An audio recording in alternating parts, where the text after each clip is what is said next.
예, 안녕하십니까. 자, 오늘은 이제 토지거래 허가제요 파트를 보셔야 되는데, 지난주까지 공부했던 내용들 간단하게 다 정리를 해보겠습니다. 자, 일단은, 자, 도시군 관리계획이라고 하는 것이 문제가 됐었죠. 해서, 그 중에서 가장 중심이 되는 개념은 용도 지역이라는 개념이 되겠습니다. 그래서, 전국토, 자, 토지의 소유자에게, 소위 건폐율과 용적률, 용도전 혹은 높이 등을 규제하기 위해서, 자, 전국토 21개 중에 하나의 등급을 매기는 개념, 용도 지역이라는 개념이 되겠고요. 용도 지역 지정되면 여기서 소위 건폐율과 용적률, 용도 제한의 규제 등이 발생을 하게 됩니다. 그래서 토지 소유자가 이 건축물의 건축 같은 개발 행위를 하고자 할 때는 이 도시군 관리계획이 적합했을 때, 특히 용도 지역이 적합했을 때 개발 행위 허가를 받을 수가 있다라고 했었고, 지난 시간 논의할 때 개발 행위 허가의 기준점 봤을 때 그 중에 5개가 있었는데 그 중에 가장 기초가 되는 개념이 도시군 관리계획이 적합했을 때 개발 행위 허가를 해줄 수가 있다, 이런 얘기들을 했었습니다.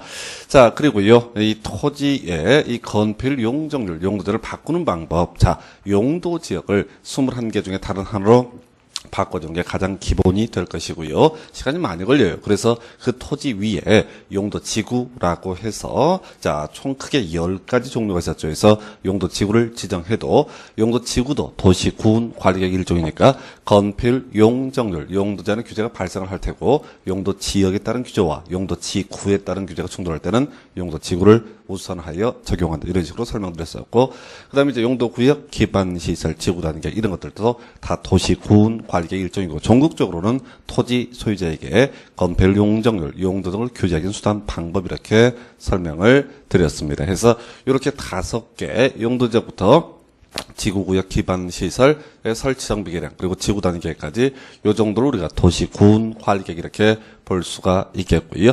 자, 도시군 관리계획서 입안에서 결정하는 과정에서 요런 과정을 통해서 만들어지게 됩니다. 그래서 결정되면 결정이 고시로부터 5일 후에 효력 발생했었고요.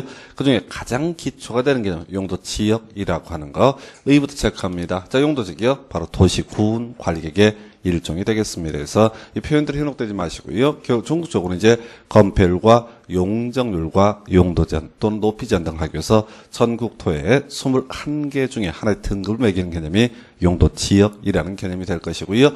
출제 포인트, 자, 일단 용도 지역은요, 소위 중복하여 지정을 할 수가 없다. 21개 중에 오직 하나만을 지정할 수 있는 게 용도 지역이고요.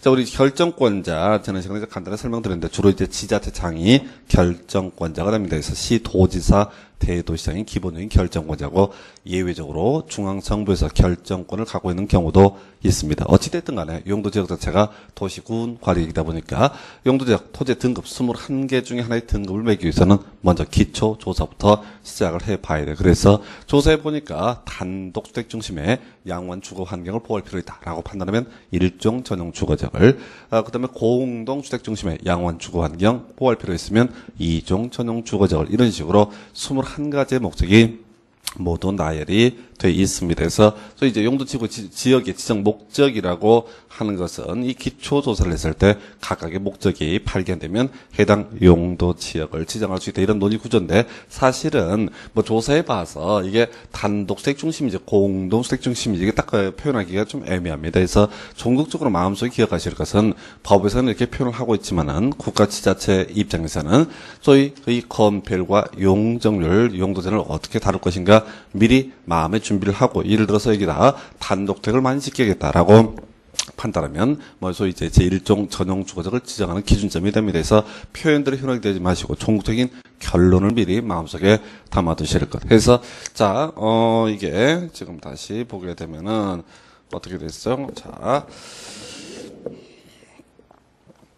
자, 그래서, 자, 용도 지역의 지정 목적 쭉 나열되어 있는데요. 일단 종류는 줄줄 깨셔야 돼. 하루 이틀만 이어지는 건 아니라고 그랬습니다. 그래서 일단 주거지역은 총 6개 경우의 수가 있습니다. 그 중에서 이 준주거지역 주의하셔야 돼요. 주거 기능을 위주로 일을 지원하는 상업 업무 기능의 보완이 필요한 지역에서, 소위 용도지역 관련해서 출제 포인트, 중복하여 지정할 수 없다라고 하는 거, 주거도하고 상업도 할 필요 있으면 주거지역과 상업지역을 중복하여 지정하는 게 아니라 준주거지역을 정한다. 상업지역 4가지고요. 공업지역 3가지. 자, 녹지 3가지 되겠습니다. 그래서 도시지역은 총 16개로 구분되는데 그중에서 보전 녹지가 가장 규제가 센 땅이다. 그리고 또 하나의 축이 농림지역, 자연환경 보호전지역 될 테고요. 도시지역, 그리고 농림지역, 그리고 자연환경 보호전지역 어느 하나에 속하기 애매한 땅을 관리지역이라 부르게 됩니다. 그래서 관리지역은요, 다시 3개 등급, 도시지역이 좀 가까우면 계획관리, 농림지역에 가까우면 생산관리, 자연환경 보호전지역에 가까우면 보전관리 이런 식으로 구분을 하게 될 것이고요. 자.